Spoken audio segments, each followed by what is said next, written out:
Anywhere. Almost. And I'm scared of TENET.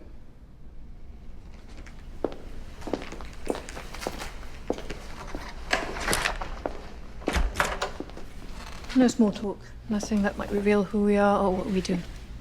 I thought I was here to find out what we do. You're not here for what, you're here for how. What is your department, and not my business. Well, to do what I do, I need some idea of the threat we face. As I understand it, we're trying to prevent World War III. Nuclear holocaust. No. Something worse.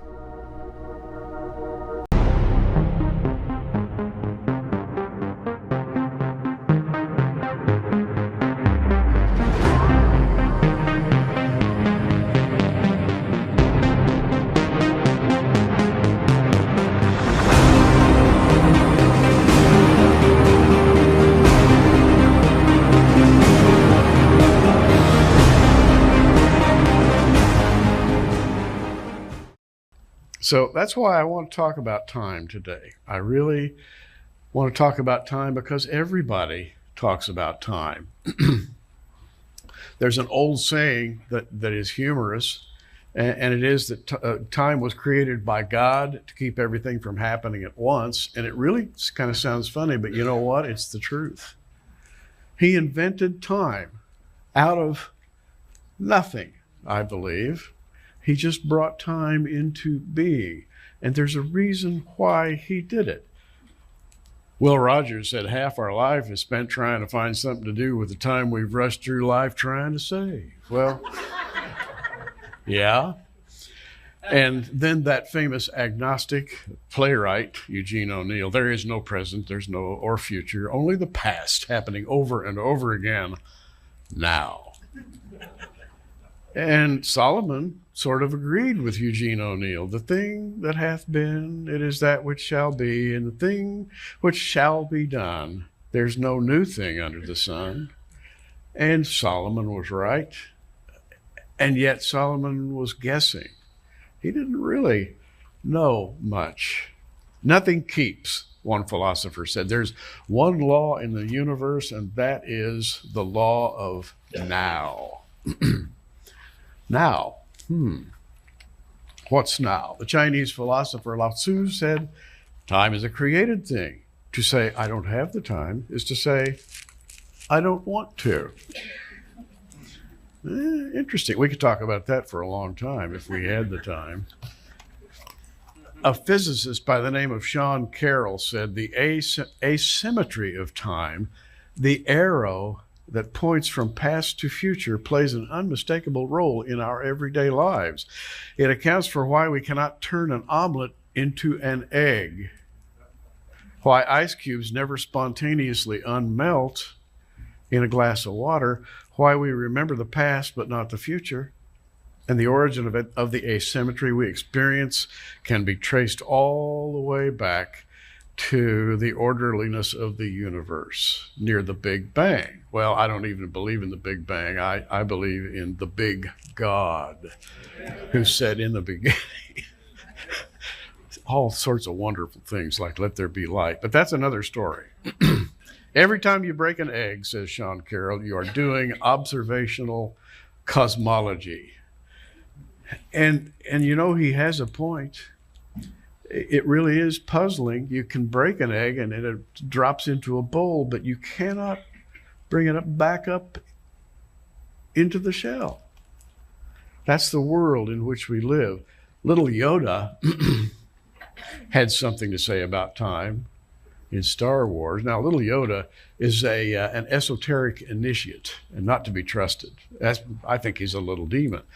But what he said was, always in motion is the future. Well, what did he mean by that? He meant us Jedi really don't know the future because it's always moving, and so we can't pin it down, and we don't know anything about the future.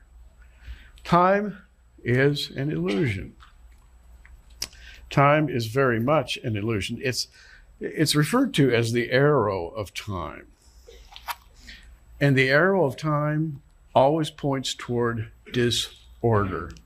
Disorder is called in the world of physics entropy. Everything's running down. Energy states are decreasing. And that's what Sean Carroll was talking about. Isaiah 14:12, how art thou fallen from heaven, O Lucifer, son of the morning? How art thou cut down to the ground? You know, perspective. Satan has been impaled on the arrow of time, which is running toward disorder. He knows that his time is short. He knows that his days are numbered, and he's doing everything he can to preserve time while there is still time, and which leads us to ask, what is time? Well, time is an illusion. Plato argued that time is a constant. He said it always runs at the same speed, but life is an illusion. Ooh, you got to be a philosopher to say things like that. Galileo, the famous scientist, struggled with time, and then he drew a graph and put that in an envelope and sealed it away and never discussed the subject again in his life. Albert Einstein said that time is just one dimension. He says that it's a fourth dimension to go along with up, down, side, side, forward, back, that we move through every day. So he thought it was a dimension. And, you know, he said, time's based on our relationship to the environment. Weirdly, he said, the faster we travel, the slower time moves. And the most radical interpretation of this theory is that past, present, and future are merely figments of our imagination. And if you stop and think about it, if you're waiting on a bus and you're late, or a taxi or something, what happens to time? It changes. It really, really does. Time changes its velocity depending on your own expectation. Maybe you've scheduled a trip to the dentist and you just are dreading this like mad. Have you noticed that time contracts? And the next thing you know, you're in the dentist's chair. Whoa, where did all that time go? And this is what the philosophers are talking about.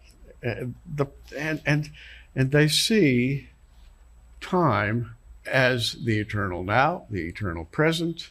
It is an illusion. Time consists of little moments back to back to back to back. The past is gone. If it hadn't been written about or filmed,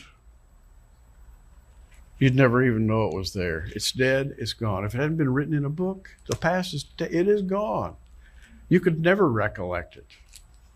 The future doesn't exist. It never happened. Only the present exists, and it exists in tiny little slices. A physicist friend of mine said that the smallest slice of time that you could cut, if you had a very, very, very sharp knife, is a slice 10 to the minus 43 inches. That's the number one preceded by 43 zeros, which is a fairly thin slice. If you sliced it any thinner than that, it would cease to exist and there would be no time at all, he said. Well, that caused me to think. Time. A series of moments that just come one after another, and it's an illusion. It just keeps going, and you think, when you see all those arrows, you think it's moving in one direction. You would be wrong if you thought that.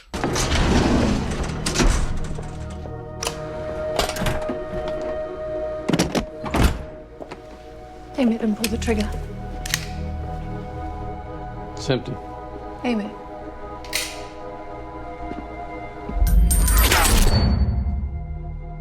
Check the magazine.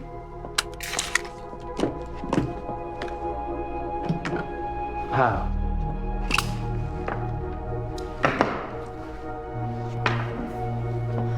One of these bullets is like us, traveling forwards through time. The other one's going backwards. Can you tell which is which? How about now? It's inverted. Its entropy runs backwards, and so to our eyes, its movement is reversed. We think it's a type of inverse radiation triggered by nuclear fission. You didn't make it. We don't know how yet. So where did it come from? Someone's manufacturing them in the future. They're streaming back at us. Try it.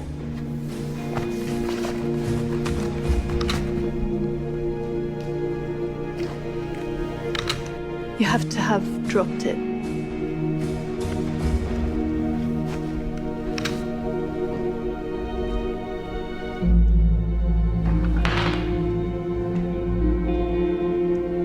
How can it move before I touch it? From your point of view, you caught it, but from the bullet's point of view, you dropped it. But cause comes before effect. No, that's just the way we see time. Well, what about free will? That bullet wouldn't have moved if you hadn't put your hand there. Either way we run the tape, you made it happen. Don't try to understand it. Feel it.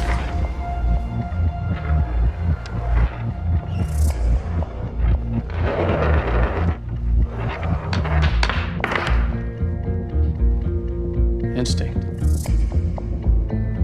Got it.